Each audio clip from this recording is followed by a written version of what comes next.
Hello there. I am so excited to have y'all here. I hope you're having a really fantastic week. I am. I am. It has been fantastic. Everybody knows that I fell and busted my capoozle. I'm better. And I am really excited about tonight's show because there's so many different things to go along with these topics. Samuel Chong is a really fascinating person. He's got a wide range of interests, but he is an attorney, a court interpreter, a translator.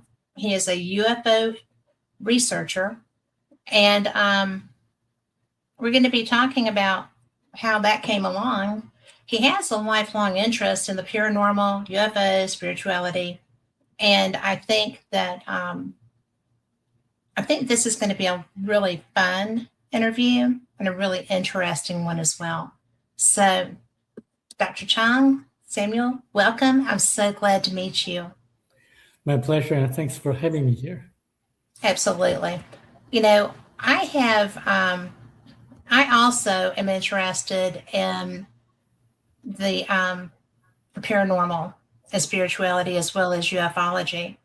And I started my research as a paranormal investigator with visiting locations that were ostensibly haunted and learning what was there to interact and that type of thing, and how to not interact with something that I didn't really want to be there. So how did you, first of all, did you grow up in China? Yes, I grew up in China. I was born in 1978, and I was fascinated by the ghost stories in China. People say that people in the rural areas of China communicate and see ghosts, and there are some kind of consequences if they get in touch or get involved with the business of ghosts. So I was fascinated by what ghosts are, and also I was interested in learning more about how everything works the way it works. So this is why I was on a journey to find out as much possible about the paranormal and the unknown. So I was fascinated by the topics of ghosts, the paranormal, the Bermuda Triangle, the UFOs, ETs, ancient civilizations, and so on and so forth. Well, how long have you been lecturing and teaching on these topics? For the last about 8 years or so. How did, when you were investigating and learning about ghosts in China, what kind of hauntings are considered, for lack of a better word, normal there? Well, some people can see ghosts. It's their innate ability or gift. They're able to actually communicate and actually to interact with the ghosts in China, but others cannot see them. So a lot of people in China believe that ghosts are not real. They're pseudoscience, or they're just not scientific enough for them to believe in. But there are also other people who believe in ghosts and can actually do a lot of things that amaze people like me. Because I think people need to have an open mind in China. And in the last few decades, the government imposed on the people a belief system in which everything in the past, when people talk about ghosts, the superstition. So that's gradually changing as more and more people began to speak openly about what they can see and interact with.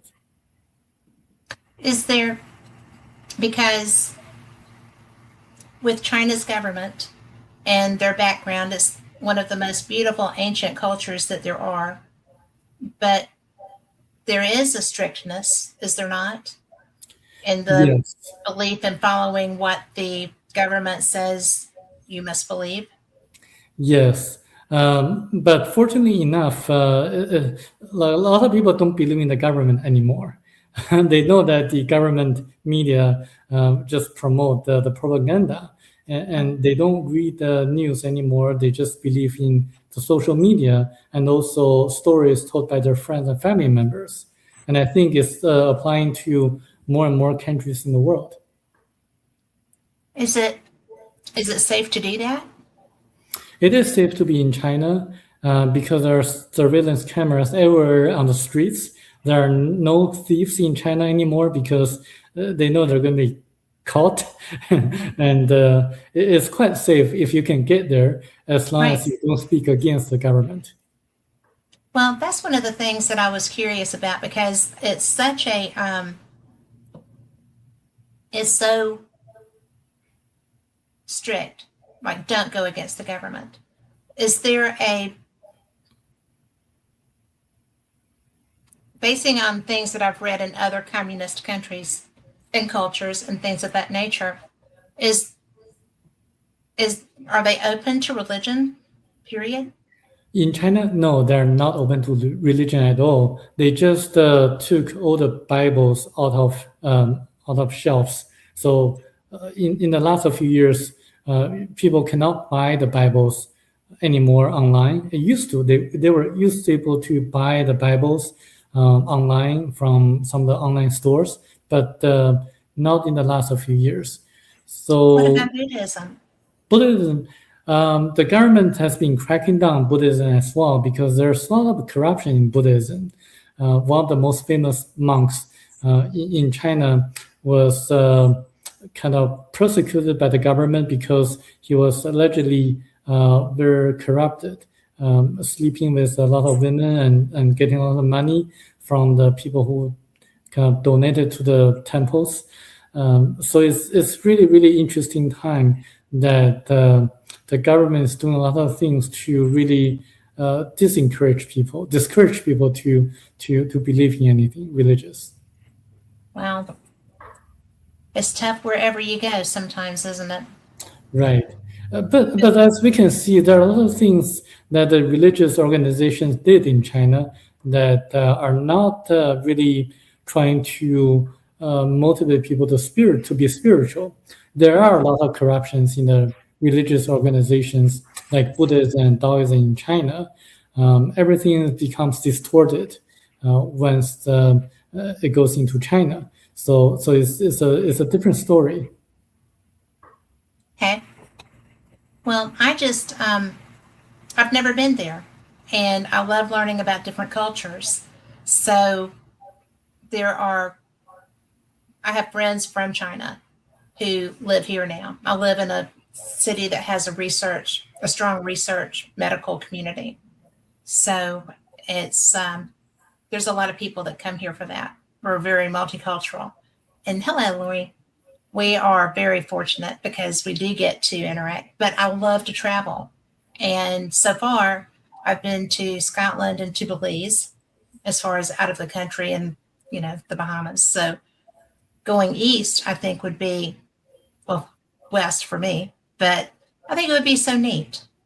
And I love when I get to talk to people from different cultures like you. So, but when you brought up ghosts and, interaction with ghosts, I was like, oh, that's very non-China. I mean, it just seems like that would be such a bad thing for them. But when you do go travel, I would strongly encourage you to visit Japan and China and also Vietnam and compare the three countries. What about Bangkok? Thailand is a very nice country too. It's a very Buddhist country. People are very polite and nice. There are a lot of very interesting and delicious tropical fruits like mangosteen, and you can try out. My sister loves Thailand, so she's done many Buddhist retreats there. So yeah. A cool place. Lovely country. How did you move into the realm of ufology? As I was very curious about ghosts, reincarnation, near-death experiences, and also the Bermuda Triangle, the pyramid, I was thinking, like, people on Earth cannot really get to the bottom of everything. What about the ETs, extraterrestrials? If they can come and visit us, they must have advanced technology and knowledge. We can just learn from them. They can explain to us how everything works, what happened to the Bermuda Triangle or the Great Pyramid of Egypt.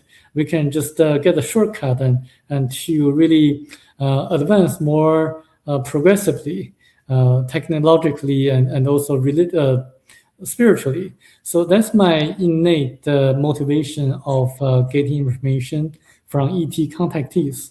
So I was searching for a lot of books written by ET contactees. And then that's when I found out that there's one book that can answer everything. That's the Theoba Prophecy book that I'm going to be talking about. Yes. Well, how did you find that? Well, as I was searching for books written by ET contactees, I was browsing on Amazon, searching books, ET contactees. And then they had the search like recommendation of the book. But at that time, it was titled Abduction to the Ninth Planet. It sounded very interesting to me, but it was selling very expensively, over $100 or so. So I checked the book out from a local library through their interlibrary loan service. Yes, and I borrowed the book and then I read it, and I couldn't put the book down because it's so interesting and so intriguing and so fascinating. What was, first of all, I understand how you wound up with it, right?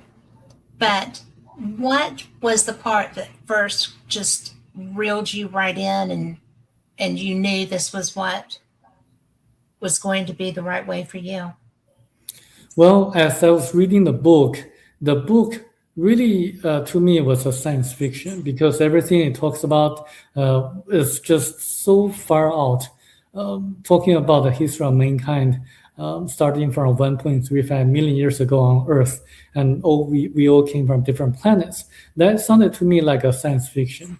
And Yes. then after reading the book until the chapter on who was Christ, it talks about that there is a tomb of Jesus in Shingo Village, Japan, that people can still visit and check out. So I did my research. I searched online immediately and found out that yes, there's a tomb of Jesus in Japan, in Shingo Village, Japan. And the description of that tomb matches the description of the book, Theoba Prophecy. That really shocked me because some people know that Jesus went to India, but not many people know that there's a tomb of Jesus in Japan. And I've never heard that either before that. Right. And the author wrote a book back in 1978 after he encountered the ETs. And he published the book in 1993 in Australia, years before internet went to Australia. And he never traveled to Japan. So that's the turning point, making me believe that everything written in the book has to be checked out. Well, I can see that. You know, when you come across something that seems impossible, then it's time to give it a look. I'm with you on that. Yes. And then that's when I started to check out everything, every detail written in the book, and everything can be verified. For example, when the author, actually, let me tell the story about the book. The book details that the author's personal experience of being taken by the ETs to their planet for 9 days before coming back. And he was told about many things about the history of mankind, about the real dangers on Earth. Number one, being money. Number two, politicians. Number three, journalists and drugs. Number four, religions. And he actually revisits the stories of the ancient history of mankind on Earth. A lot of the stories were actually recorded and documented by the Bible, by the ancient scriptures. And he actually detailed a lot of his experiences. And I checked out some of the details. For example, when he entered into the spacecraft of the ETs, they disinfected him using yellow light and blue light. It turns out that blue light has antibacterial effect based on a paper published by Harvard Medical School years after the book Theoba Prophecy was published. So a lot of details that can be verified. Yes. And you know, there's so much in ancient learnings like this that blow people's mind. And we have a history of being a little different ourselves in this period. And I think everyone knows someone who is an herbalist who is into, well, even yoga and meditation are healing things that you don't need modern medicine for. It's, I mean, it's true. It's true, and the book talks about that. Mhm. It talks about that everything is about vibrations. You can Yes. use a vibrational frequency to neutralize gravity so that everything will become weightless, without weight. This is how they built the Great Pyramid of Egypt. And this is how they were able to actually build the statues on Easter Island. Everything is about vibrational frequencies. And if you think about herbal medicines, each medicinal herb has its own unique vibrational frequency. If you boil the herbs into water, in boiling water, it actually passes this vibrational frequency onto the water, onto the liquid or tea. So the water, the tea becomes like the carrier of the vibrational frequencies of the herbs. So when you drink the tea, the liquid, you're actually drinking the vibrational frequencies of the herbal medicines. And this is how herbal medicines work, actually. Well, I know that I do know that herbal teas work. And I know that with not necessarily, I haven't necessarily had healing from ingesting, but I have had healing from applying. And I I believe in poultices. They work. And I do know also that psychologically certain teas are very good for different things that are going on with you. They're also very good for healing congestion and flu, helping the symptoms of that anyway. People don't really understand that so much in my culture, in our culture, because we just don't open our minds to that very often. It's getting better. People are starting to understand that you don't necessarily need to be eating a pill or, doing serious medicine to have good effects. Exactly, because the healing process and why healing works is actually pretty advanced knowledge. Because according to the book Theory of Prophecy, it talks how your mindset affects the auras. Yes. Yeah, the mindset actually affects the chakras, and the chakras affect the auras, and the auras affect your physical body. And the healers can actually interact with your auras or chakras by giving you the right energy so that you can heal yourself, heal your energy fields so that they can heal your physical body. So it's a different process from the conventional drugs, Western medicine. The Western medicine only kind of remedies the symptoms, but not the root causes. Mm-hmm. Yes, I had a pretty bad accident at one point, and my husband and he plays poker, so we go to Las Vegas, and so we drive down to different places to go visit, and we had driven to Sedona, and we were only going to be there for one night, and he was like, "Why don't you see if you can get your chakras aligned?" I was like, "Well, kind of short notice." And it was supposed to be because a woman was there to do that, but she had a client going with her, and that client said, "Sure, tell her to come along." And I was like, "That's kind of personal. Are you sure?"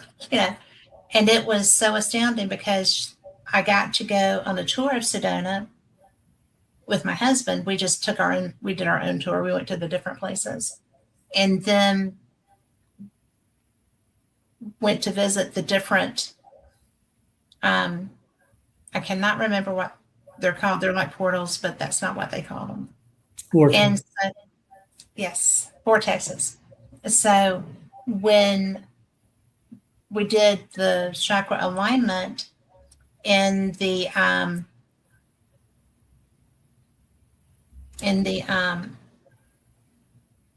well, on one of the vortexes, and when we left, it was so different. It was very, very different. My emotional side was so much better. My physical side started to improve. And if I hadn't been a believer prior to that, I would have been when I left. And it was just really something that is ancient. I mean, it's how we're supposed to take care of ourselves.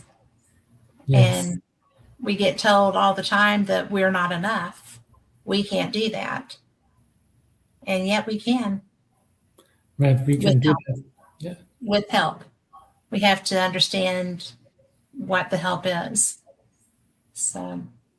And actually, the book, The Yoga Prophecy, gives a solution, gives a direction where everyone can help him or herself by meditation, by meditating, by praying, or just by looking inside for answers. And you can actually activate your immune system just by meditation. I was in India about 2 years ago. I was telling them about the effects of auras and also why the Ganges River has the water from Ganges River has healing effects. And then one person came up to me. He said, Samuel, I was diagnosed of terminal illness, terminal cancer. And the doctor said that I have only about 6 months to live. What I did was I meditated every morning for 2 hours under sunshine in a shade. And then 6 months after, I went to re-examine myself, and then the tumors disappeared, and the doctors were shocked. So this is what he told me. Actually, meditation is a very, very useful and effective tool for self-healing. And as I'm sure he was doing in his case, directed meditation is amazing. I mean, as in his case, back before my dad used to be an administrator of a comprehensive cancer center. He was very involved with the American Cancer Society and all the research therein. And one of his best friends developed leukemia, and it was not going well. And like your friend, you start looking for alternatives to what the doctors are telling you, because back then, I mean, we're talking the 80s, mid 70s, 80s, and it was not easy to be a cancer patient at that time. It still isn't. I'm not downgrading that. But the treatments were very rough. They were very primitive, I felt like. And people would get more sick, really, from the treatments than they were already from the disease if it hadn't progressed far. And so when they got to where they needed to find another way, that was generally the way they went. Because even if you weren't healing your body, you were healing your spirit. And they felt like they were getting something. And then as they grew in that practice, they started realizing, well, this is bizarre, but very amazing. And I'm going to trust this process. Do you think that trusting, because the Thibodeau is it's fairly specific on what you need to do, isn't it? Yeah, if we are talking about the meditation practice, then it is actually pretty simple to do. Is you can just relax your mind and relax your muscles and breathe slower than normal and try to empty your mind. And that's actually the process. This is the gist of meditation. And I think everyone can do it very easily. Or alternatively, if someone is religious, especially a religious Christian, then you can just pray. But praying there's a technique. You should go into a place in which it's very quiet, and you can the same thing what the Catholic priest did in the past. Just meditate with all your mind power, with all your heart, and there's a way to pray as well, which is to be thankful of everything was given to you, and then to really use your subconscious mind to hope for something that will come better.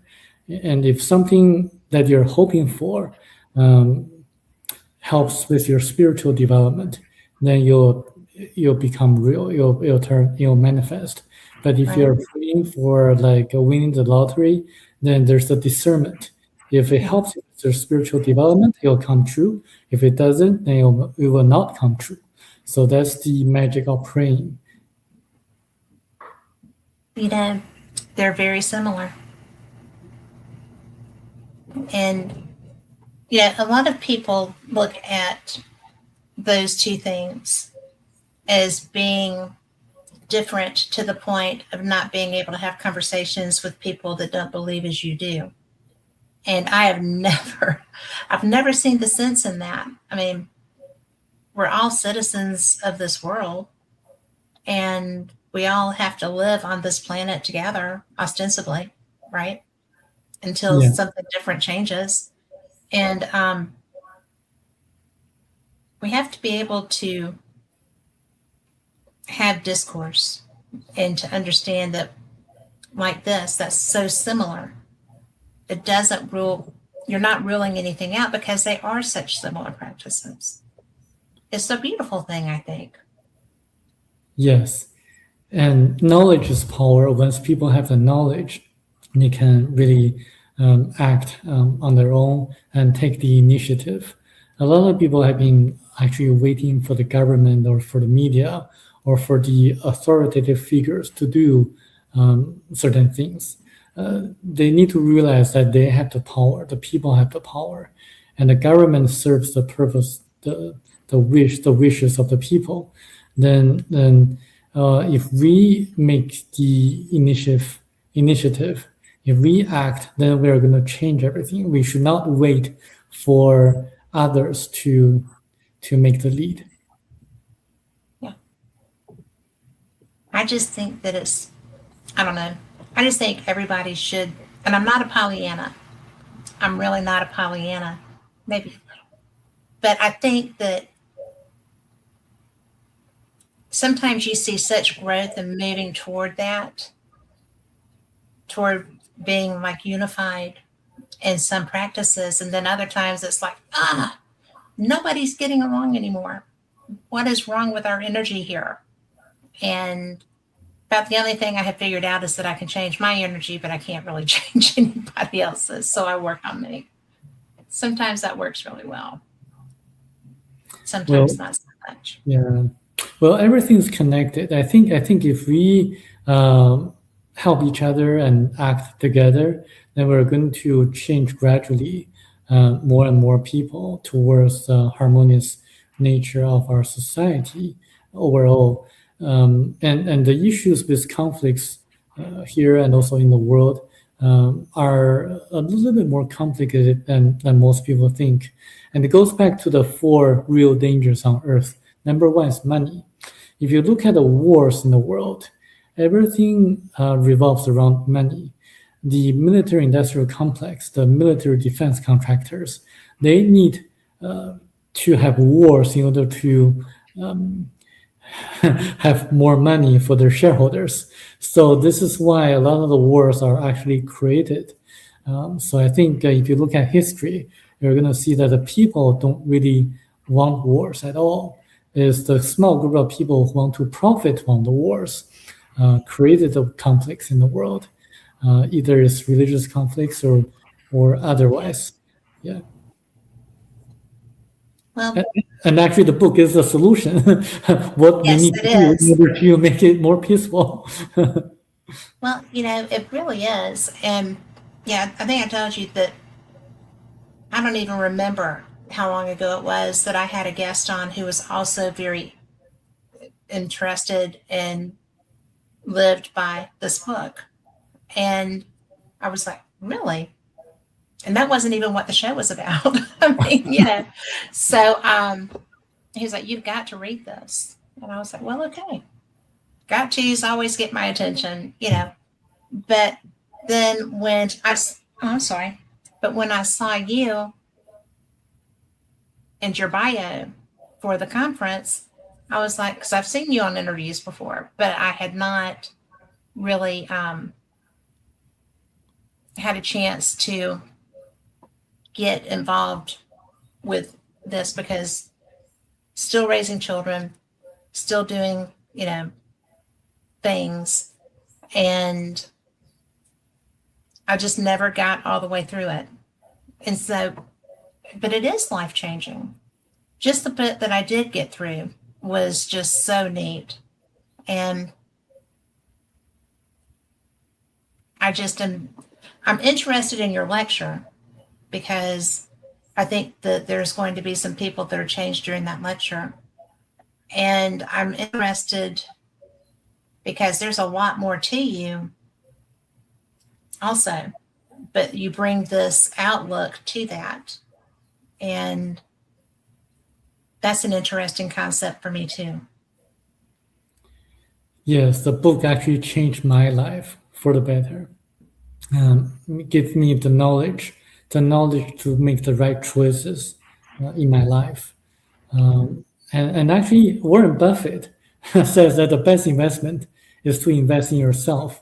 And this book, reading this book has been my best investment.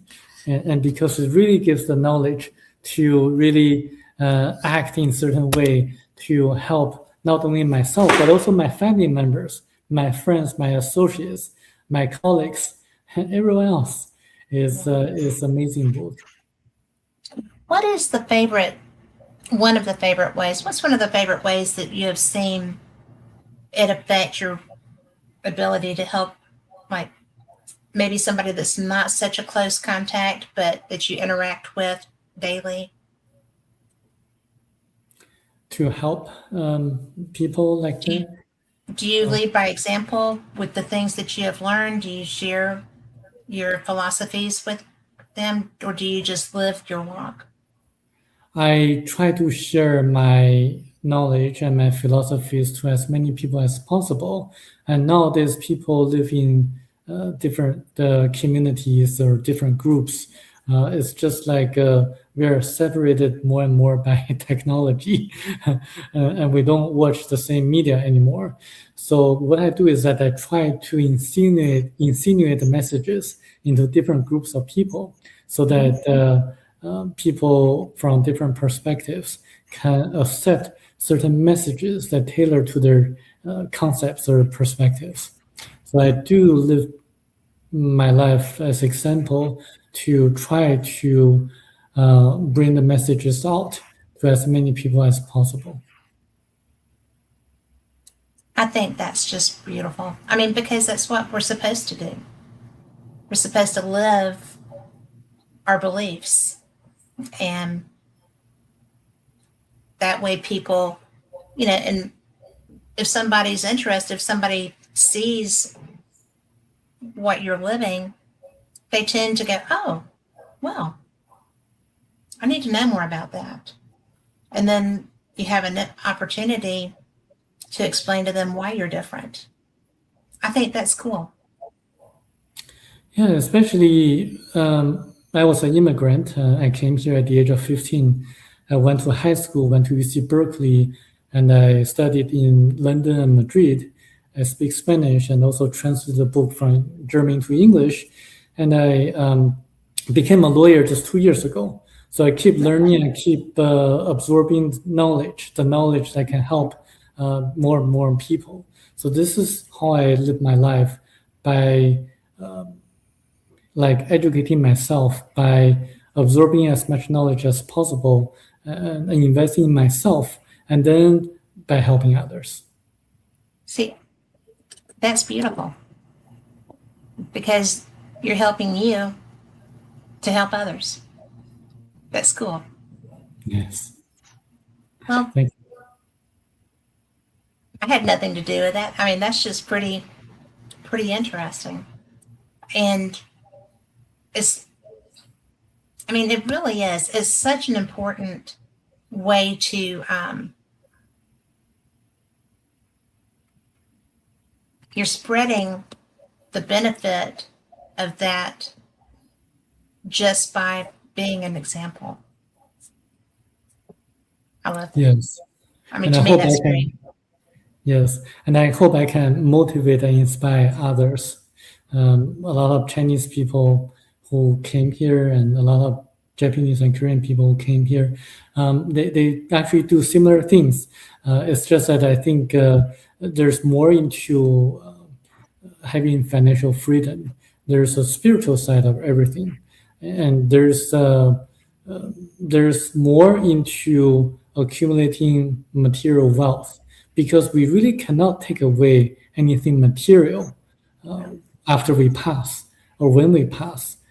Napoleon conquered a vast territory of land, but he couldn't take away anything when he died. So what we can take away is the spiritual knowledge and spiritual lessons through our interactions with others in daily life. And what a much better way to be spending your time if you're going to be sitting somewhere contemplating what you lived than to have been a positive in somebody's life or in the life of people that you love, or just, my dad told me that I was much too big of a Pollyanna to survive in this world. Do you know what that means? It's No. too much, way too, it's basically naive and expecting everything to go well just because, that's how you're living, and to expect people to be like me and to try to, I trusted too much. I expected too much. I believed in people without cause. That was his take on that. And I was like, well, I have found that people will live up to what you expect of them in large part.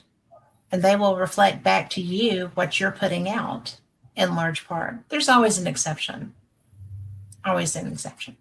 But it's really important, I think, to do that. And that was before I had heard about the book. So I started out that way and got in trouble with my dad. So there's that. It was funny.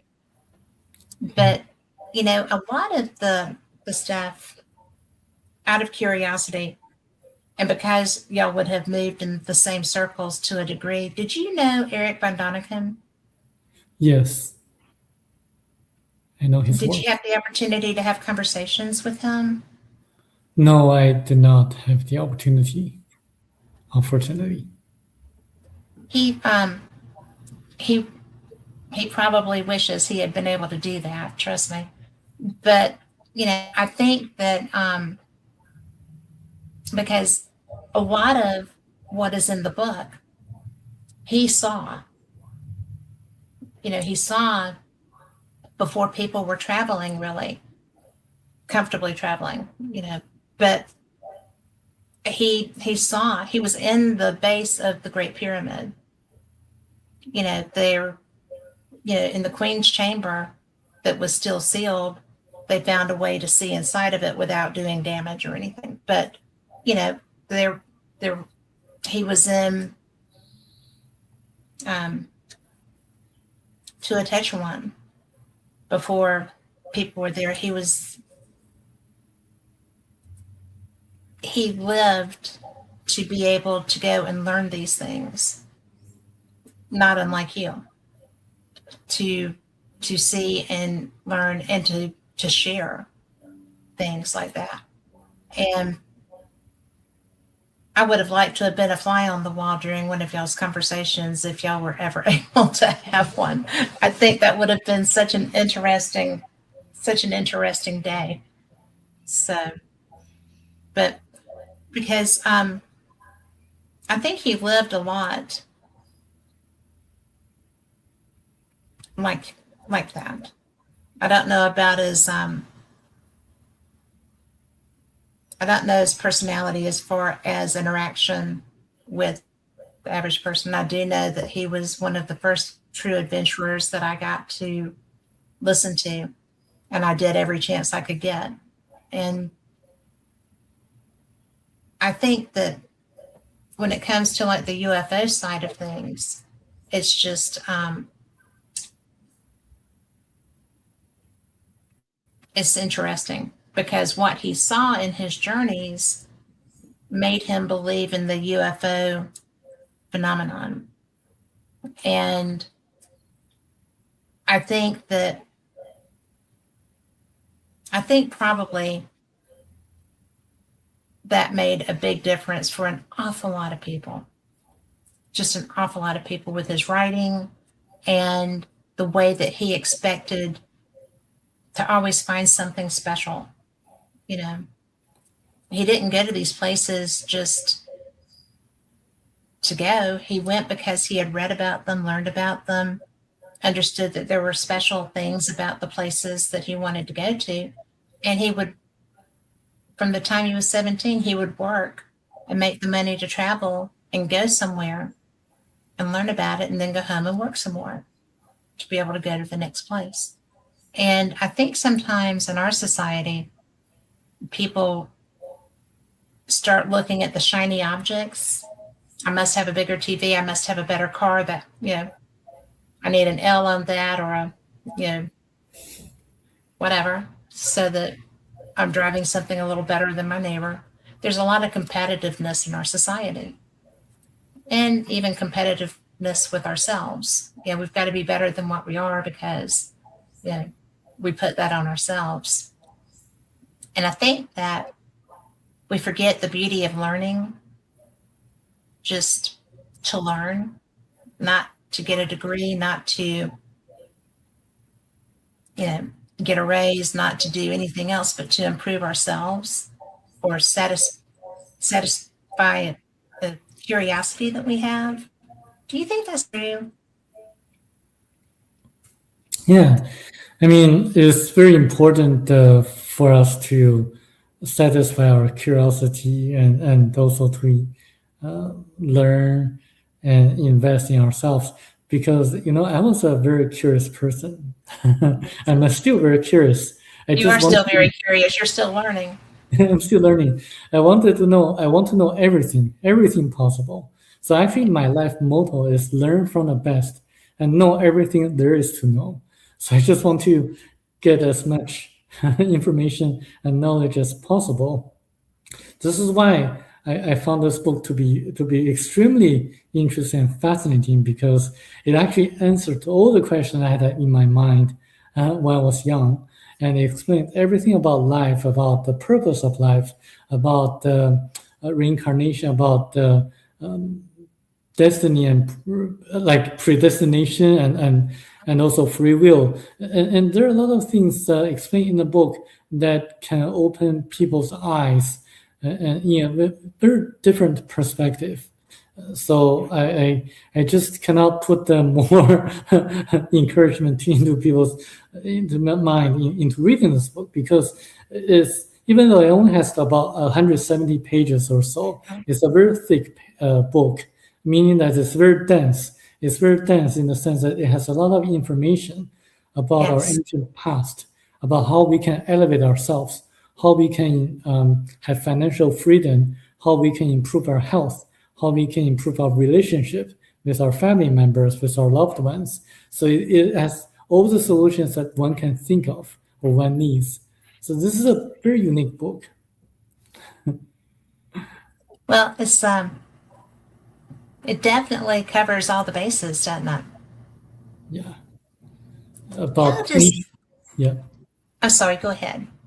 About ancient civilizations, ancient aliens, about different religions, the Old Testament and the New Testament, about where we all came from, where the Hebrews came from originally, why Jewish people are different, so it's so unique, why certain things happen.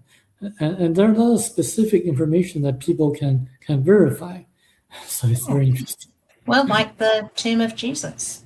Yes. I mean, I find that fascinating because nobody, I've never heard of anybody else talk about that. And I find that sad, really. It should be there. Yeah. But what, I wanted to ask you something else, if that's okay. Yeah. We're going to go a little bit, changing the topic a little bit.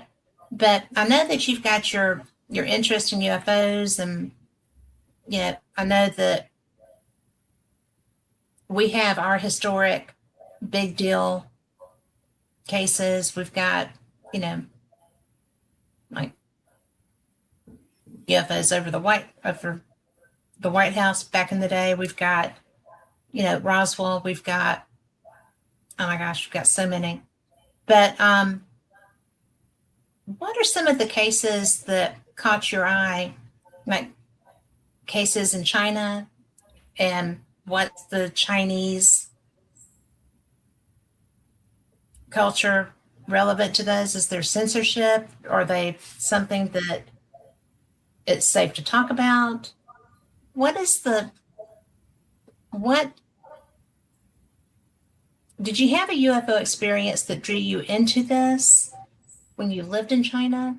Or because it doesn't seem like that would be something that would be a good topic of conversation just in general grocery store chit chat. Well, the Chinese government was fairly open to this topic in the 1980s, 1990s, and early 2000s. Back then, when I was an elementary school student in the 1980s, there was a very, very popular magazine called the UFO Explorer, the UFO magazine. So a lot of like a young boy like myself was drawn into such topics. And we, along with my classmates, always talked about such and such, the ETs, UFO, the Bermuda Triangle. And if you remember, during the 1990s or 1980s, people were talking about the end of the world being 1999, in July 1999. That didn't happen. But at that time, I was a little bit scared about the end of the world. So I was thinking I would go to the Bermuda Triangle, and then I would disappear and go into a tunnel or something like that. And then when everyone else dies, I can come back. So that's my kind of logic. Or well, it was a plan. That's the plan. And it was a plan. Yes. It was better than my plan, which was write it out, But go to the beach and wait and see what happens. Right. So we were talking about how to save ourselves during the end of the world. And so we were kind of discussing whether the ETs and UFOs could save us at the end. So at that time, people were really open in talking about such topics. So that's where my interest came from. But then in the 2000s, there was the kind of a religious movement called the Falun Gong that the government was very scared of. So that's why they cracked down on all religious organizations and issues related to the paranormal, because the Falun Gong was talking about using the inner energy to heal yourself. And they had a specific form of practice that can really make someone to accumulate more energy. And it's actually been quite effective for a lot of people. But the government was cracking down on them because they had a mass protest in front of Tiananmen Square. And so that's when everything stopped. And the media stopped talking about that. But before that happened, in the 1990s, there were several UFO cases that were reported by the official media of China, the government media. One of the most well-known was the Phoenix Mountain incident that occurred in the late 1990s. A farmer in the northeastern part of China had an encounter with an ET, and they had several conversations, and the ETs one of the ETs impregnated, actually took his sperm and then got pregnant. And then he was told that a baby was going to be born on their planet, which is a satellite of Jupiter. And they showed him a holographic image of Earth, telling him that if you don't pay attention to the environment, we're going to destroy ourselves. They showed him where the natural resources were located in the holographic like presentation, like where the coals were and where the natural gas were, and things like that. So that's one of the interesting phenomena reported by the official media of China. Really? Yeah. Okay. That's cool. Well, where did that go from there? And then, so they had a lot of investigators to visit that part of China to talk to the ET contactee. They performed a polygraph exam, the lie detector test, and psychological exam on him. And then the result was that he wasn't lying and he didn't have any psychological issues. And they did a lot of other tests on him. And then a lot of people were interested in his stories, but then they couldn't make any sense of it because it's so far stretched from the perceptions of the regular people. So even though they had a lot of investigations and researchers, they did not have any conclusions on that ET contactee.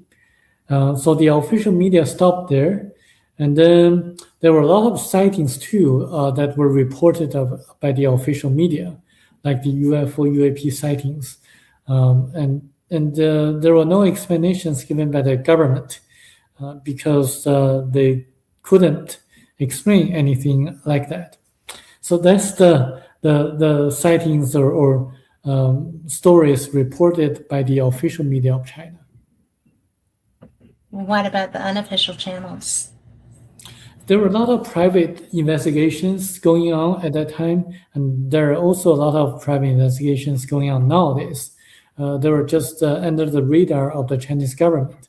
For example, there's a private researcher, Mr. Chong, who investigated the Roswell of China, in which a UFO crashed in a city that's about 4 hours away from Beijing, the capital of China. And then the Chinese military retrieved the crashed vehicle, as well as a corpse of an ET, as well as a ET who didn't die. But according to the researcher, the private researcher, the military took the crashed vehicle and the ETs, and then there was nothing heard from them anymore. So just like this one. Yeah, just like ours, yes. You know, is there a big? I know the government's different, and I know that the government is stricter or more strict. Is there conversation about that still today?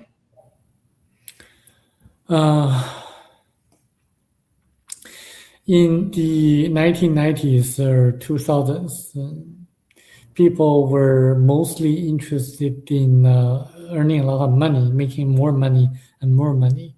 So only like a small group of people were interested in UFO and paranormal research in China.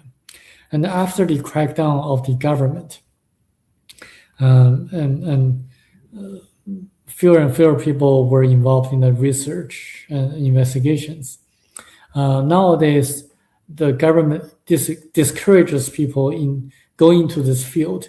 So not a lot of people tend to want to talk about this because for the fear of the government and also for like more important things such as making a living or something like that.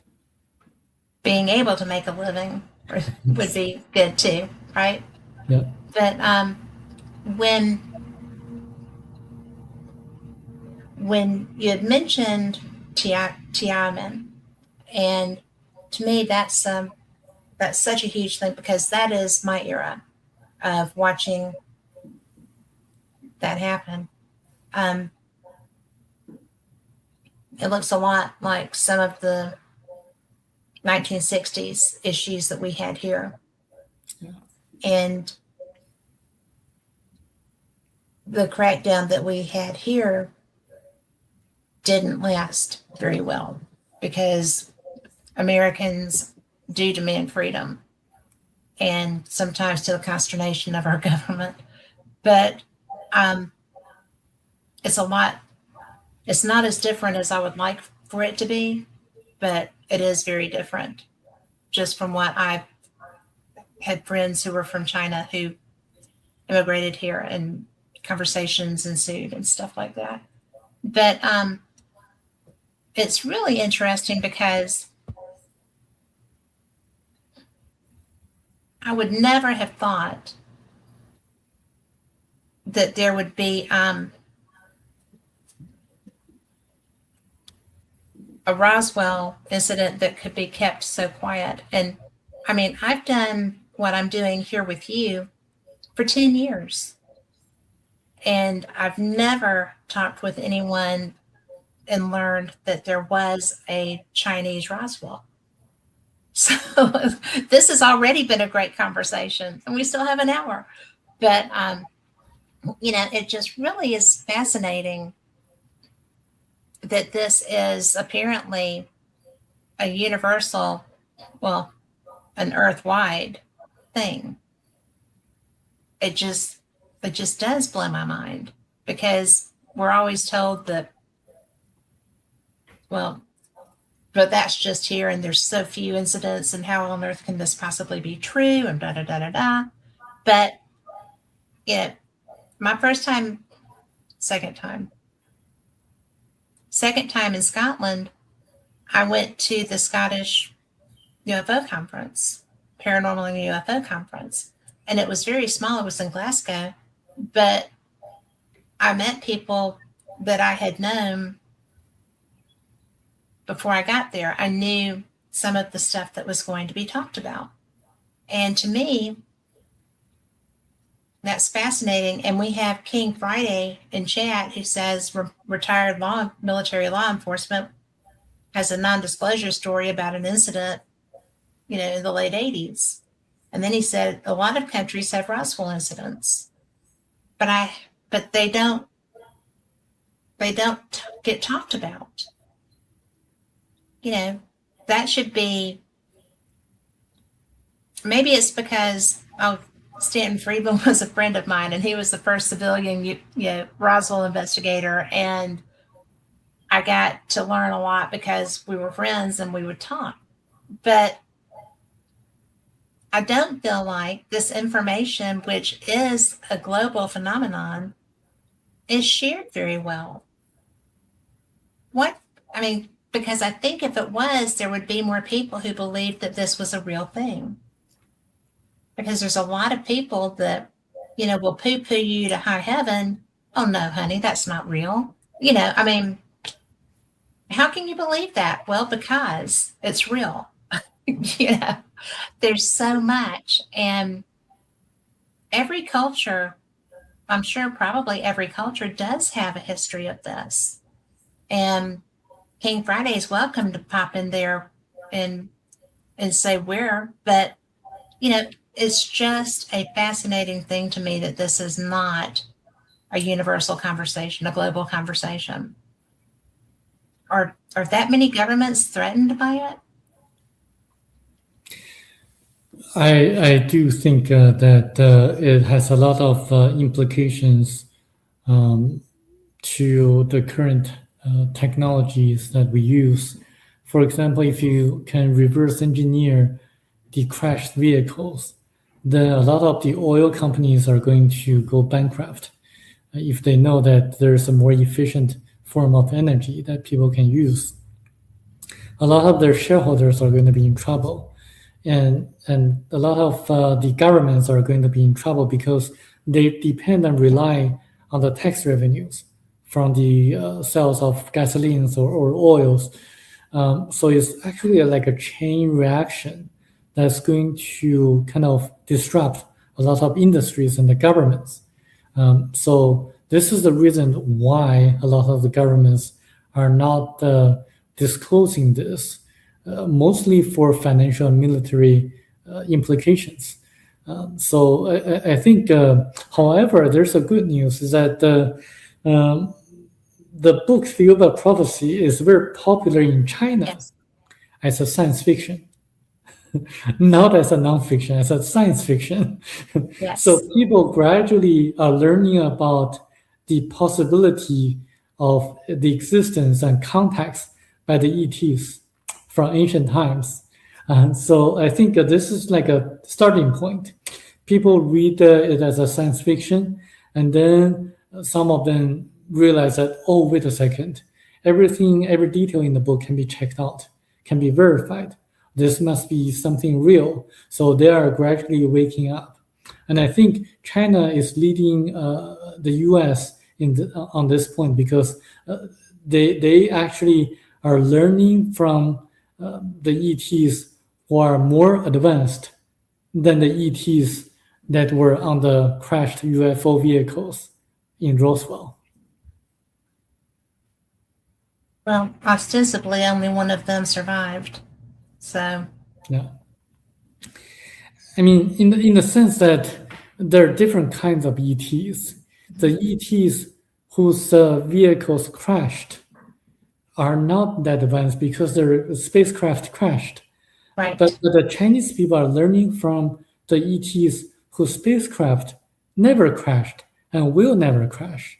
So they're learning actually more from the more advanced ETs, the ETs mentioned in the book Theory of Prophecy.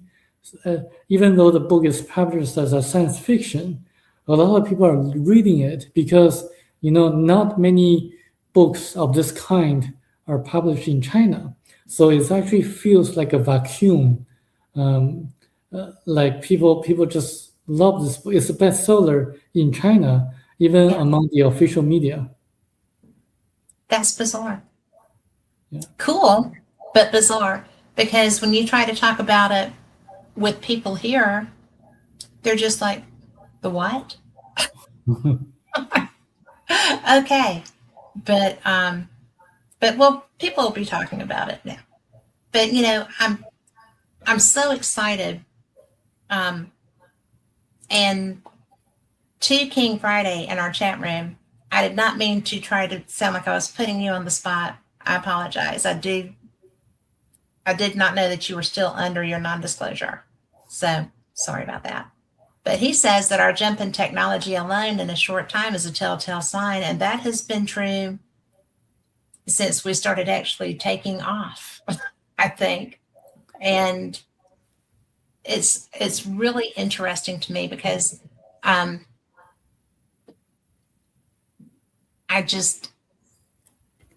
we keep advancing so quickly.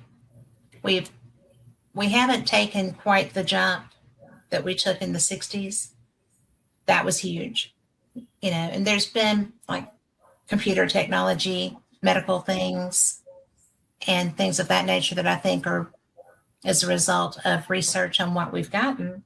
But it just seems like people are so unaware of the fact that we didn't make all of this stuff.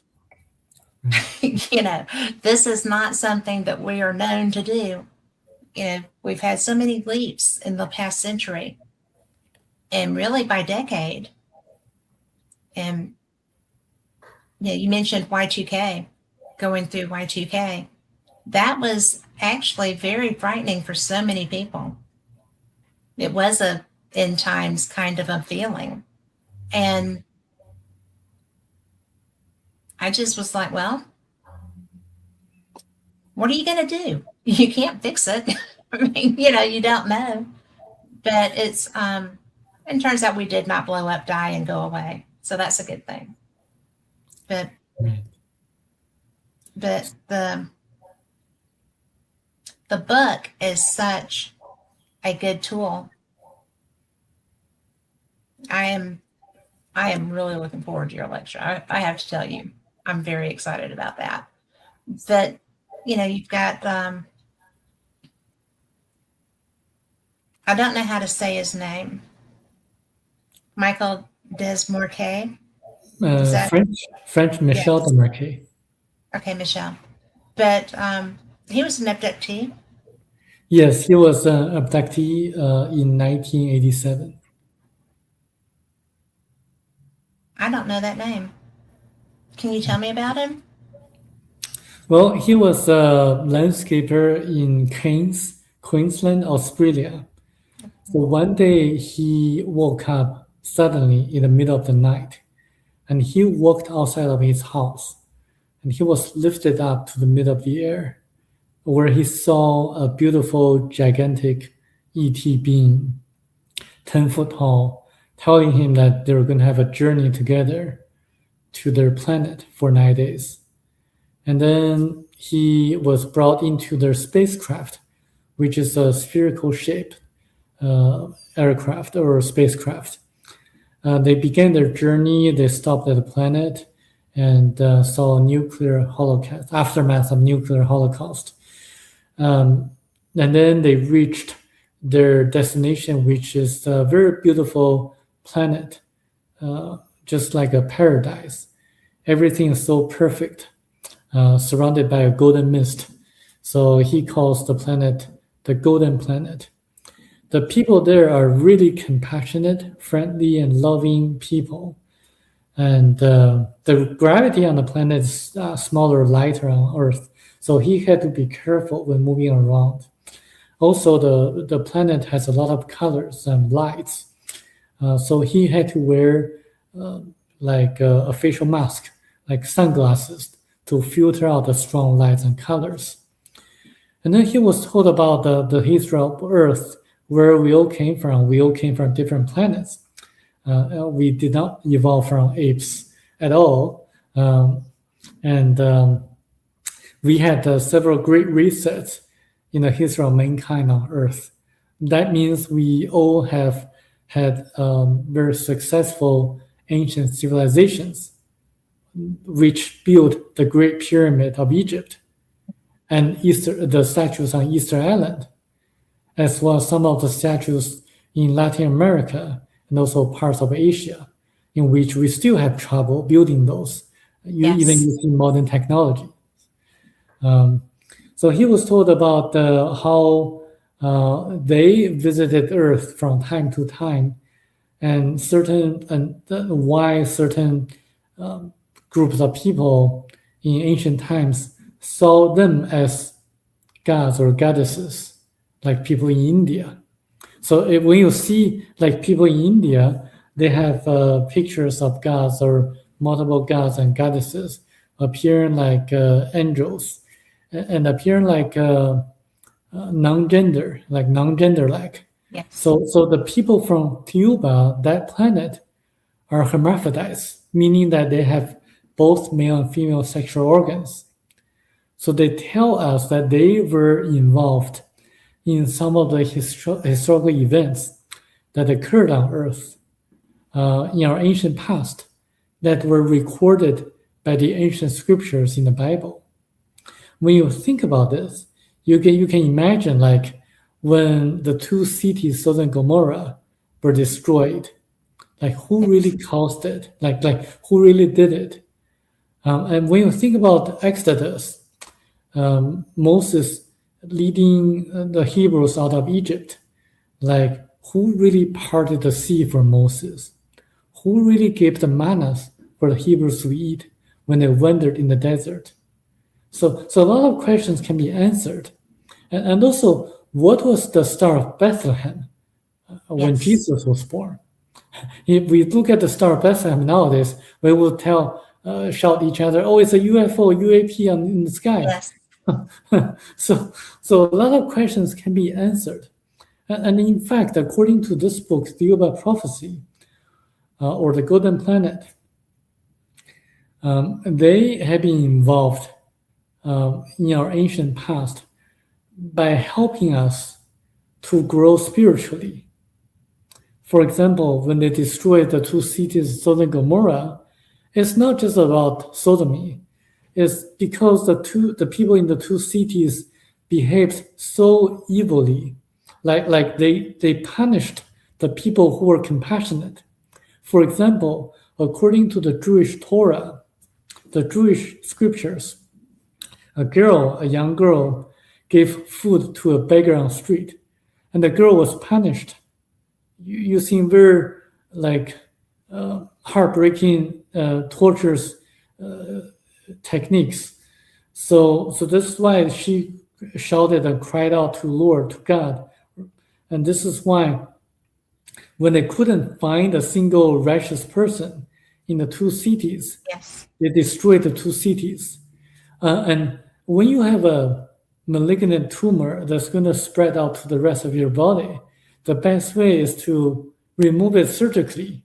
So this is what they did, because they were setting a very bad example to the people who were in contact of them.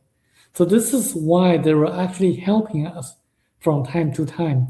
So that during Exodus, they were helping the Hebrews out of the evil rules of the ancient pharaohs of Egypt, because the pharaohs of Egypt were suppressing the spiritual development of the Hebrews.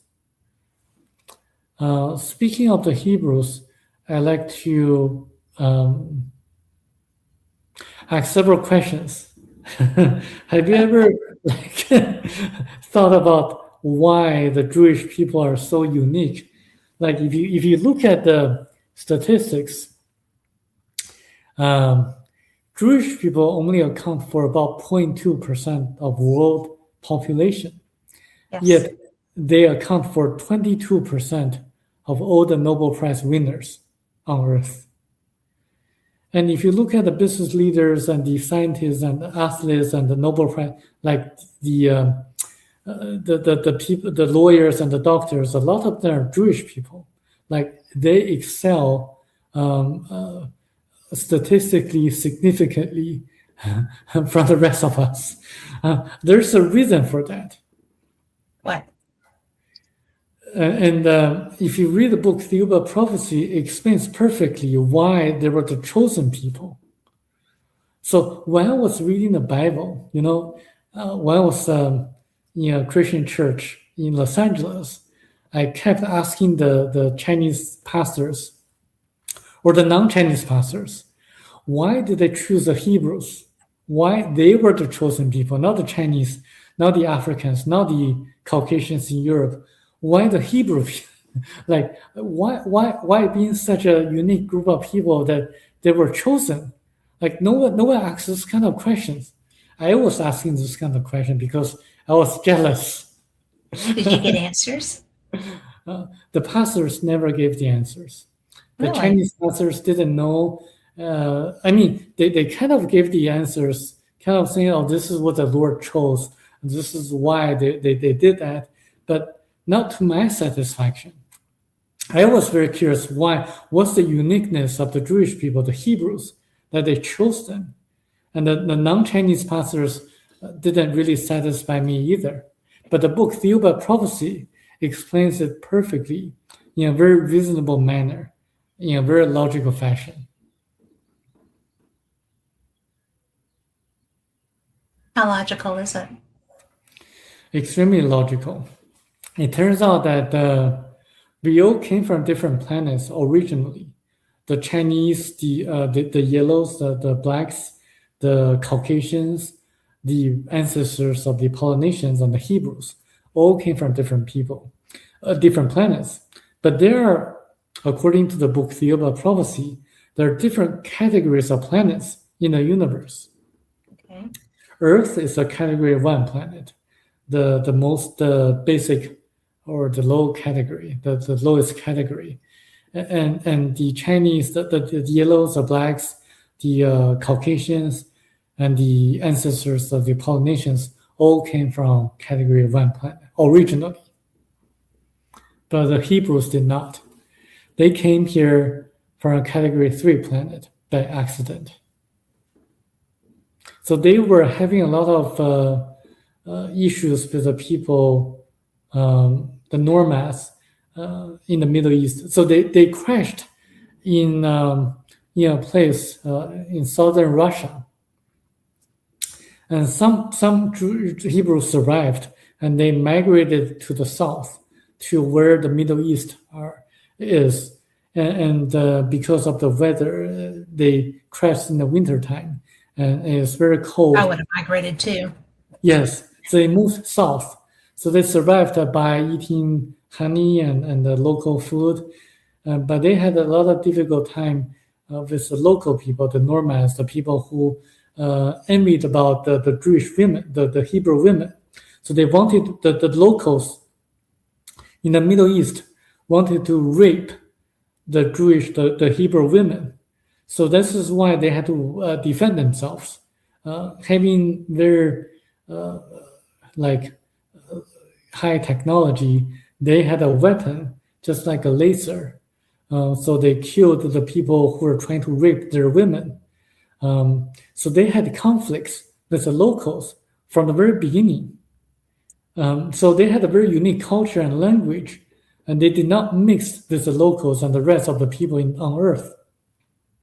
So this is why, if you look at the Orthodox Jews, they still are a very pure race. They did not intermarry with others. So the book explains like from the very beginning, like what really happened and why the Jewish people were kind of persecuted by throughout history, because they were actually kind of came here by accident. You would think that would have settled down somewhat after all this time, that there would have been some assimilation between the cultures. Well, not really. It's an ongoing, I mean, this has been so many generations thing. So it makes as much sense as anything else I've heard for why there is that animosity. I've never understood that myself. You know, Michel Desmarquet, the author, asked the Cubans, if the Cubans are so technologically and spiritually evolved and advanced, why didn't they just take the Hebrews back to their original planet, where they came from?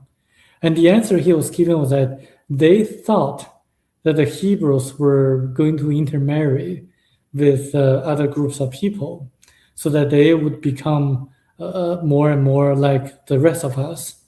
But they kind of didn't expect that the Jewish people kept their race pure. So they really didn't intermarry with the rest of the people on Earth. So this is why there have been so much animosity against Jewish people. Well, I'm not sure what I think about that. I'm going to have to ponder that. Okay. But, it really is, and it is traditional hatred. I mean, it's like so deep that it's just not even negotiable. Yeah. And we saw that when all those young people and other innocents were taken on October 7th. It's just one of those things that there is no, that's the most logical reason I've heard for this hatred. Yeah. I mean, truly, because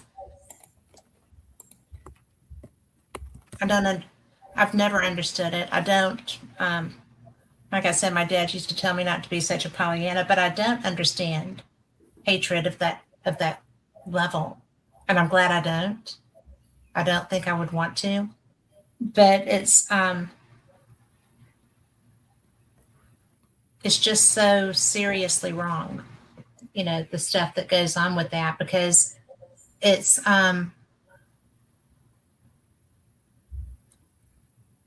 it never stops. Yeah, one thing I like to bring up is that we, the people here on Earth, as well as people on different planets, the ETs, including the Hebrews, who are still living on their planet Hebra, and including the Jewish people here on Earth nowadays, are all created by the same Creator. Yes. So we are all connected to the same Creator through our higher selves. Yes. So this is why we should really love one another, just follow the teachings of Christ, Yes. because we all came from the same Spirit, the same Creator, the same God. And I actually wrote an article about the uniqueness of Jewish people that I sent you on private chat. And I just want to bring everyone together, not just the Jewish people in the world, but also the Chinese, the Blacks in Africa, and the Caucasians in Africa, and everyone else in Russia, in Japan, in India, in Japan, in Australia, in Latin America. Like all people in the world should come together as one Yes. human being to work towards our goal, which is to elevate our spirituality. And I think through that, we can create a very good future. I share that opinion. And, there's that Pollyanna in me again, but I really do share that because hatred is taught, just like kindness is taught. And there's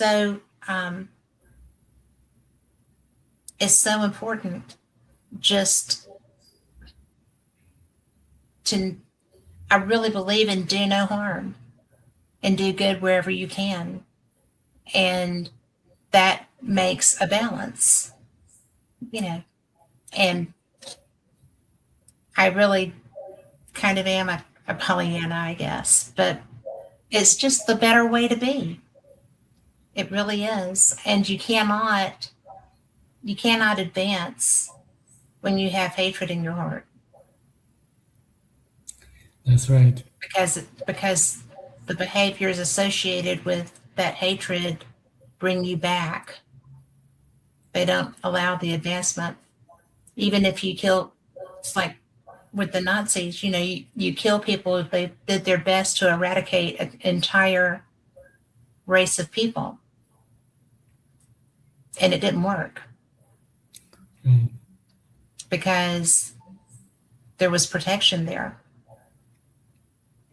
It should have worked. I mean, they were adamant and they did a really good job trying, but it didn't work because there are protections in place. I feel like because there are protections in place. So it's one of those things that, it's going to make your lecture so interesting. let me share you two things from the book that really amazes me. Is that in the book, it specifically tells us that the ETs from Cuba, were directly involved in preventing Germany from being the first country to develop the atomic bomb. And I did some research on that. At that time, Germany was more ahead of the US scientists in developing or researching on the atomic bomb. There was a German scientist, a physicist called Dr. Heisenberg. And he was the father for Germany to develop the bomb. But for some strange reason, he made a stupid mistake, and his report was read by Hitler. That made Hitler believe that Germany did not have enough resources, plutonium, to make the bomb. That's why Hitler gave up the plan. So this specific detail tells us that there was a kind of intervention from the ETs helping the Jewish people, preventing Germany from deploying or developing the bomb. And also they actually were indirectly helping the American scientists in developing the bomb and also in deploying the bomb in Japan, ending the war much earlier than it would have been otherwise, saving millions of lives. So they actually sided with the American government at that time because they believed that the Americans were more sincere in believing individual liberty and at that time. So this is something that I think everyone should take note, that the ETs intervene from time to time. But at the same time, the book also tells us that they never serve the meal on a plate, meaning that they inform us, they tell us that we should not expect them to intervene all the time. God helps those who help themselves. So if you're smart, and if you are trying to teach your child to solve a mathematical problem, you just wouldn't give him the answer directly. You would tell your son, like, this is the way you should explore in solving this problem.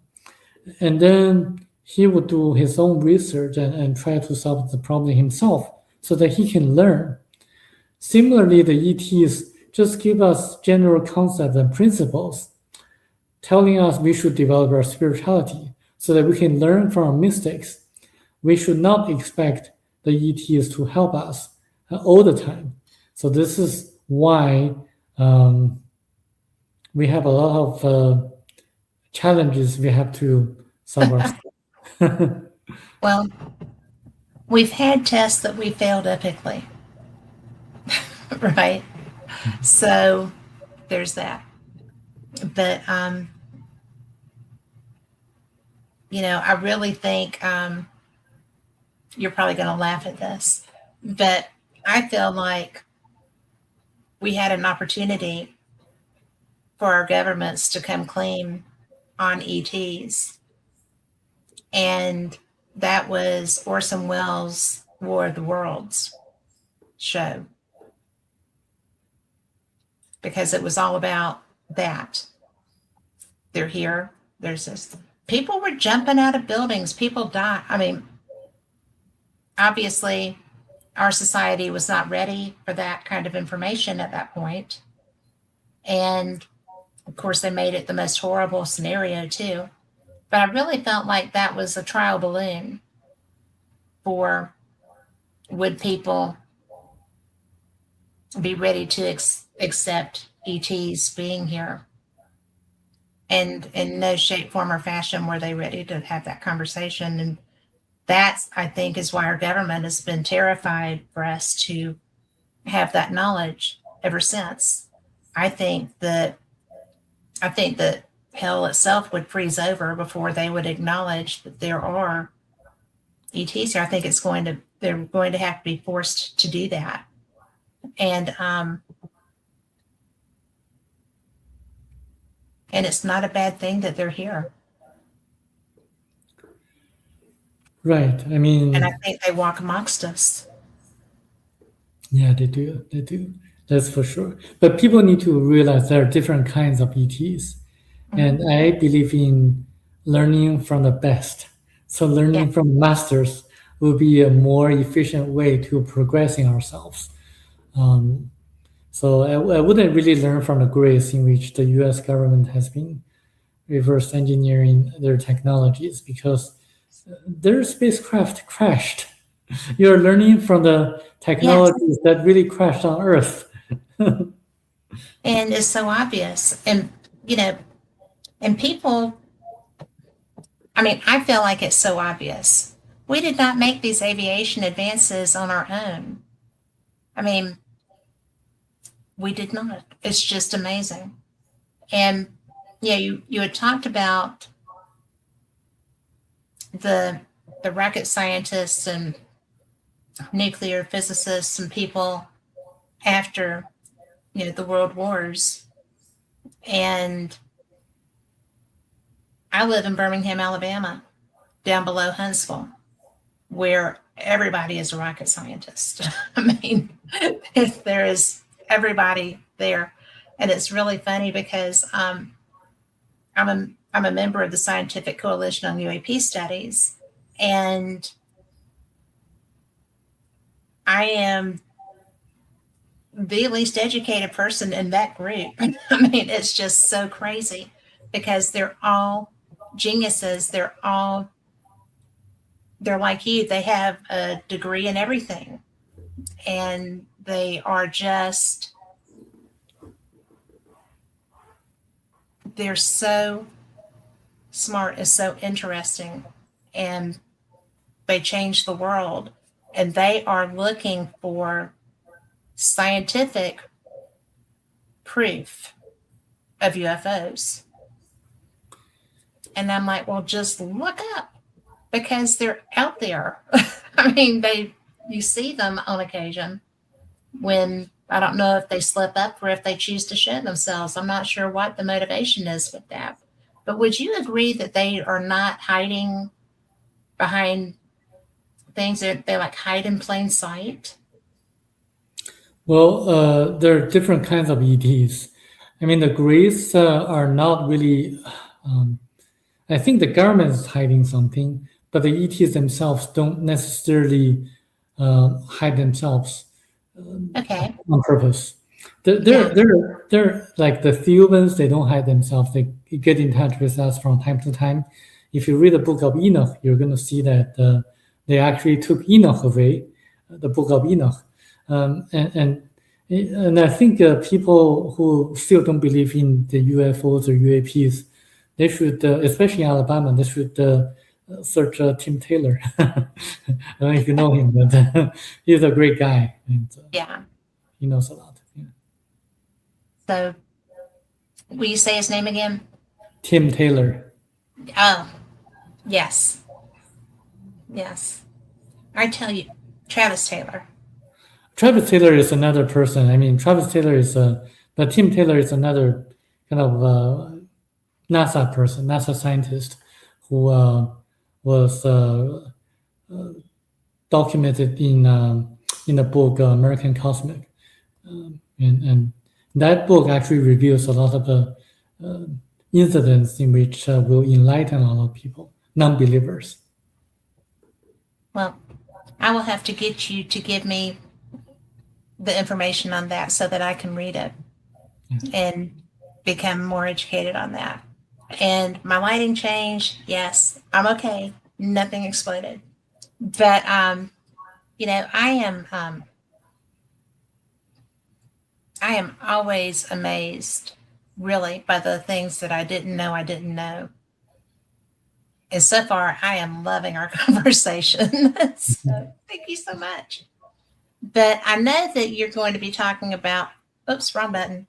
I know that you're going to be talking about a lot of different things when you're at the Ozark Mountain UFO conference. And I'm just so excited that I'm going to get to meet you and get to hear your lecture. But, you know, we've actually covered a good many of your topics, but I wanted to hear more, if that's okay. But I wanted to hear more about your pyramid ideas, because, like I said, I heard Eric talk about that. Eric Van talk about his experience in the pyramids so much. And what are some of the topics relevant to the pyramids that you're going to be covering in your discussion? According to the ETs, the pyramid is actually an energy center that captures cosmic and terrestrial energies, so that the ancient pharaohs actually used the pyramid to communicate with people on different planets, and also to make rain, because they actually can project energy from the top of the pyramid into space. And it was actually built by a very wise person called Thoth in 17,000 years ago. And he was actually from Atlantis. And he had the knowledge to use anti-gravitational technologies and ultrasonic wave resistance, so that he was able to cut the huge stones in a very precise manner. And that's actually the same technology that they used to build the statues on Easter Island. So that was the knowledge that was lost after the disappearance of Atlantis, and also after the sunken of the continent of Lemuria about 14,500 years ago. So we had very flourishing, technologically advanced ancient civilizations on Lemuria, which was in the Pacific Ocean, and also Atlantis in the Atlantic Ocean. And that's where pyramid came from, actually how it was built. Okay. Well, what do you think about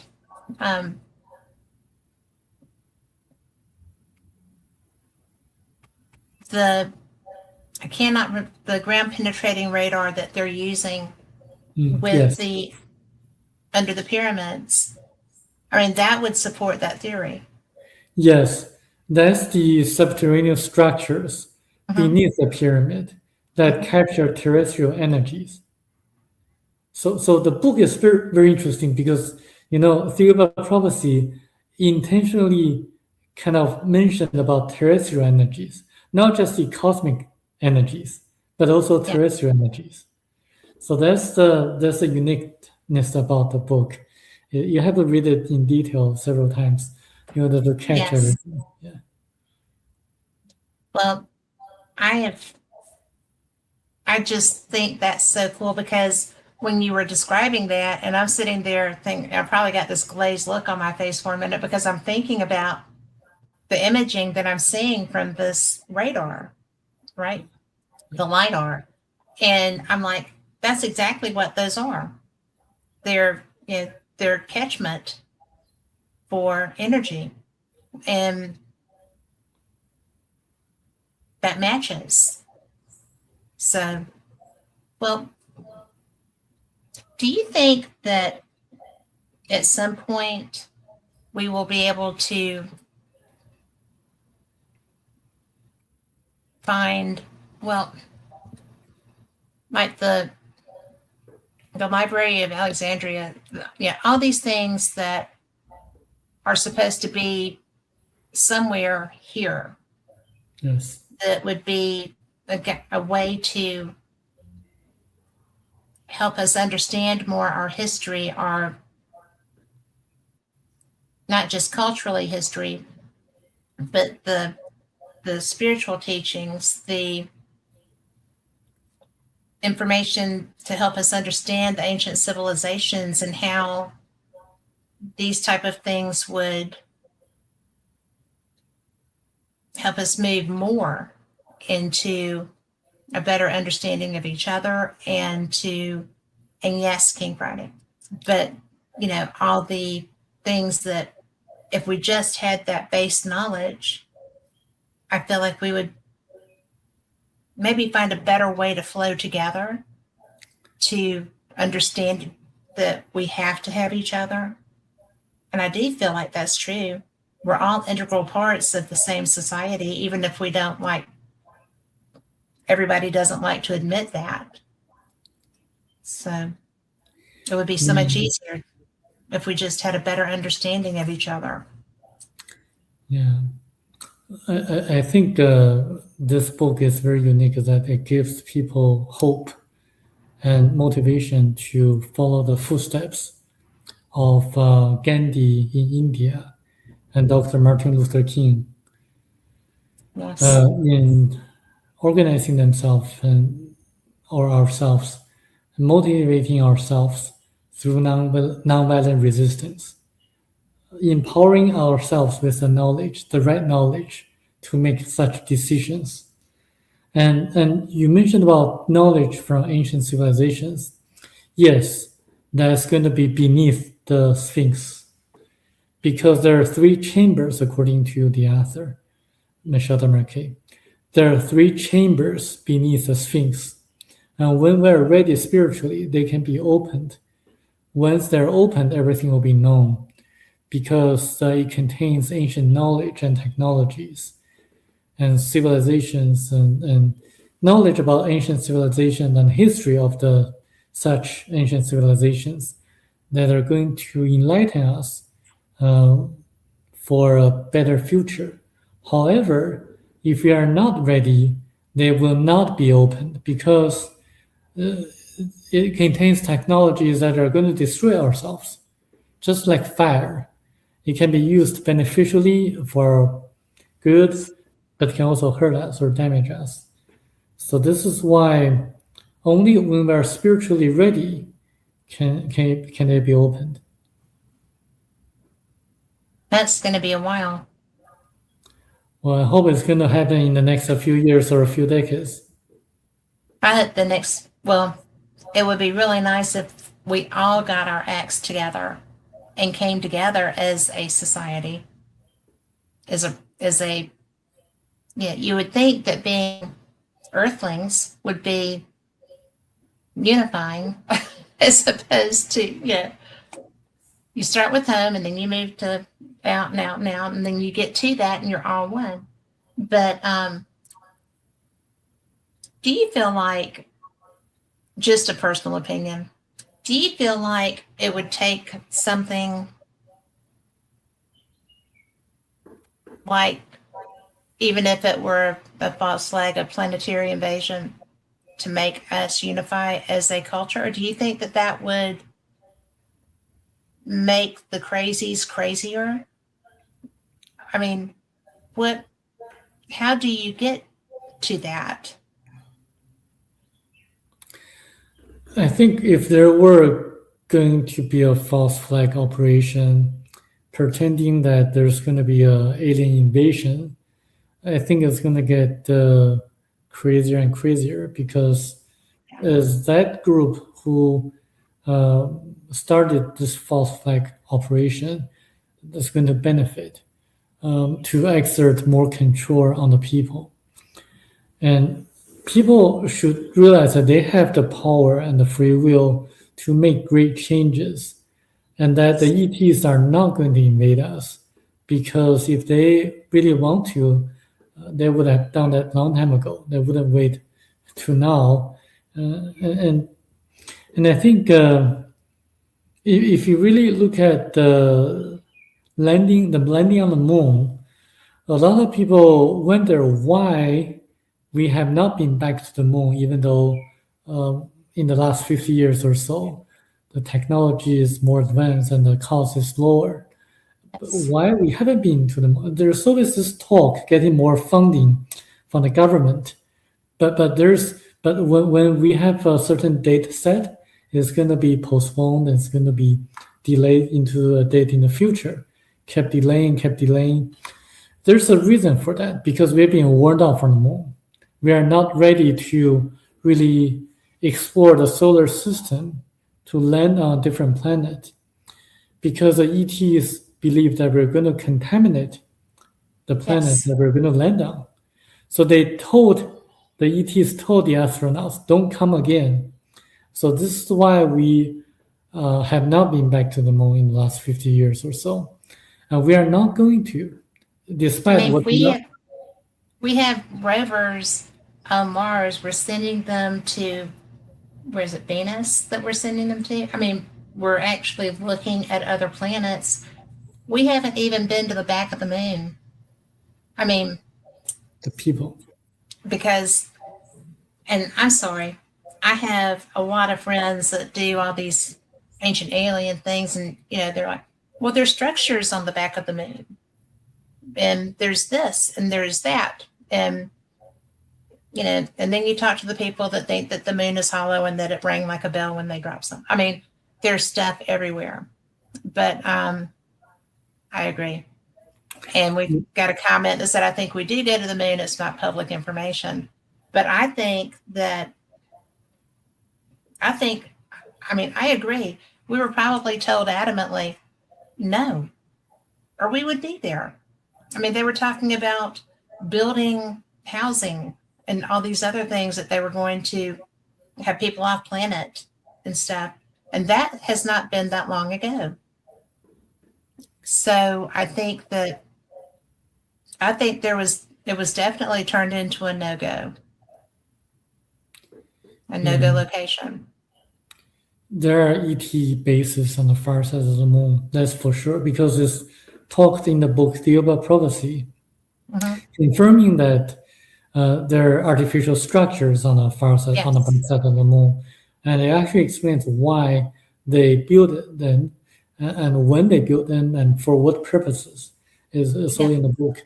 And I was trying to allude that if they prevent us from going to the moon because we are not ready, then by the same token, they're going to prevent other ETs who are not ready to come to Earth to be in contact with us. So they're not going to have the ETs who want to invade us to be in contact with us. So there's not going to be any invasions from the ETs or alien invasions in the future. Yeah. It's just so exasperating to feel like we're on the cusp of this knowledge. And yet it's so far away. It's just a very annoying thing. I'm a person that likes the opportunity to get an answer to a question. And so I just keep trying to educate myself as I go. I'm 64. I still have time to learn things. My husband's like, that's new. And I'm like, well, heck yeah, it's new. I don't know everything yet. Working on it. So you don't look like 64. Oh, well, thank you. But really, and this is a bad day. This is, a hustle and bustle to get to the computer day. But I know that you had some thoughts on reincarnation too, and we've got a little bit more time, but can you tell me about that? I mean, I know I'm going to hear your lecture soon, but other people may not be able to get there, so. Right. I mean, in the lecture, I can elaborate a little bit more than what I say here, because there are a lot of details that I can present. So what happens is that we have our physical body, and we also have our astral body. When we pass, we give up our physical body. Our astral body will leave our physical body. And then during this time, there's going to be a life review process. Everything that happened from the moment we were born to the moment that we die is going to be shown to us like a holographic film, like a movie. The difference is that not only we are able to see everything happened, we're also able to feel and experience and to feel the pains of the people we caused harm to, and also the appreciation and happiness when we did something good to others. And then we are going to evaluate how we did in our lifetime. It's like an omnipotent feeling and experience. So this is why some people say there's going to be like a judgment day. Yes, there's going to be a judgment day. It's going to be yourself evaluating yourself. But because you're connected to the source, the creator, it's also equivalent to God judging you. But in essence, you're judging yourself. You're evaluating yourself. And then from that moment on, in 3 days' time, 81% of the electrons of your astral body will go to your higher self. So this is why, like, Christ resurrected after 3 days. And this is why in Tibetan culture, the corpse of the dead are not to be touched for at least 3 days because the cycle has not been completed yet. And this is why in Chinese culture, when a person dies, you're not to bury that person for at least 3 days because the person might come back. So that's in Chinese culture. So what about the other 19% of the electrons? They will remain in nature until the person reincarnates or until they're recycled by nature. But because of static forces and energy, they resemble the appearance of the person who just passed. And because electrons have memories, they frequently haunt the places they loved or hated. And some people can see them, and some people can see ghosts. And then for the 81% of electrons that go to the higher self, they will remain there until it's time for them to reincarnate. And then they will contemplate what kind of spiritual lessons to learn in their next life. And the next life, the important events of their future life will be shown to them, the critical events. And they can decide whether to reincarnate or not. When they accept that kind of life to the family they're going to reincarnate to, the memories are erased. So this is why most people don't remember their past lives, but some people do. Like the children, researched by Dr. Ian Stevenson and people like that. Yeah. And King Friday says, we used to bury the dead with a bell, and that hasn't been that long ago. That there would be a bell with a string tied to it, so that if somebody came back, they could let someone know to get me out of here, right? Mm-hmm. So, and that has not been that long ago. So that's interesting that he put that in there, because I was thinking similar. But it's really interesting, because the concept of coming back it seems to be primarily universal. I mean, there are a few outliers and stuff that, well, you're just done. See ya. We got somebody coming in behind you. But, it's just kind of we don't just stop. I don't feel like we just stop either. So I think it's going to be exciting. I do hope that we get some of our knowledge back. I do not want to start over and make the same mistakes I have made this time around. So that would be good. Good to have that. Yeah. But I also, because, in Buddhism, you take those lessons with you, and you do work to improve on where you left off. Yeah. And, And additionally, I'd like to add one point, is that we go through different reincarnations. Mm-hmm. And according to the ETs, different reincarnations are just like different positions on a wheel. What goes up has to come down. So we have to experience everything. Every role, like we have to experience being the wealthiest person in the world. We have to experience being a beggar on the street. We have to experience being a king or a queen of a country. We have to experience being like a goldsmith somewhere, or someone who was the... Yeah, we have to experience everything. If you read a lot of research on reincarnation, and especially the book Theory of Prophecy, you're going to see that we only use our physical body as a tool to improve our spirituality. The sculpture that we use the tool to make is just like our spirit. And the tools that we use to make a sculpture are just like our physical body. So we only use it to elevate our spiritual development. As we should. Yeah. So, we should be doing that while we're here too. And sometimes we forget that. I mean, it's kind of what our job is. I think, hey, Tom McNicholas. We have Tom McNicholas in the chat room, and he agrees with you totally, by the way.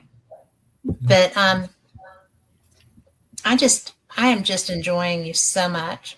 So thank you. And I'm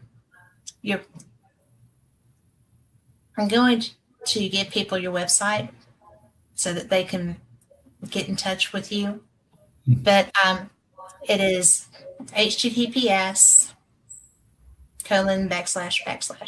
But it's chinasong.org. And you can go and you can just hit another backslash on that website, and you can go to the Tiabo. Yeah. Okay. There's an easier way to do that. Just go to theobaprophecy.com and it'll direct you to that website you just mentioned. Yes. Yeah. I just put the new domain name, so that's fine. I'm just getting tongue-tied trying to read that. That's so funny. But usually I'm much better at that. But I am just so glad that you have been here tonight because, I have been fascinated by having a chance to discuss the book because that is something, like I said, it's been years since I spoke with anybody that would talk about this book. And so when I saw the information on you for the conference, I'm like, oh, that would be a really good conversation. So, and even though I had a glitch, I appreciate so much you being here because it's mattered. This has been a great conversation for me. And I know our listeners have heard it and enjoyed it. And we will be in rebroadcast all over the place, YouTube's, and it'll be on Spotify in an audio version. And I just thank you. And conference dates, that would be, I just happen to have them right here because I fly April 8th. The conference is from the 9th through 9th through the 12th. And this conference is the Ozark Mountain UFO Conference, which is in Eureka Springs, Arkansas. And I have loved every time I've gotten to go. It's interesting. It's fun. You'll have great speakers like Dr. Samuel here, and who is a recent member of the bar, hence the Esquire there with his name. So if you can get there, this is the most personal, the most up close, most fun conference that I get to go to. And I was at the very first Alien Con. That was fun. I've been to some since, Contact in the Desert, UFO Congress. I mean, there's all kinds of conferences out there. They're all special and they're all great. And everyone brings something new. But this is a very special, up close and personal opportunity to meet some of the people that you have seen in this field, that you have learned from, read their books, maybe seen on TV, and including you, Samuel. Thank you. Thank you. So everyone, have a great week. I will see you Wednesday night for Oh, yes. I was like, wait, I'm traveling, but I'm not. I'll see you Wednesday night for Paranormal Experience with Kat Hobson. That'll be fun. And I will see you, if you get a chance, in Eureka Springs, Arkansas. So come on down and be blessed. Thank you again. And have a great week, everybody.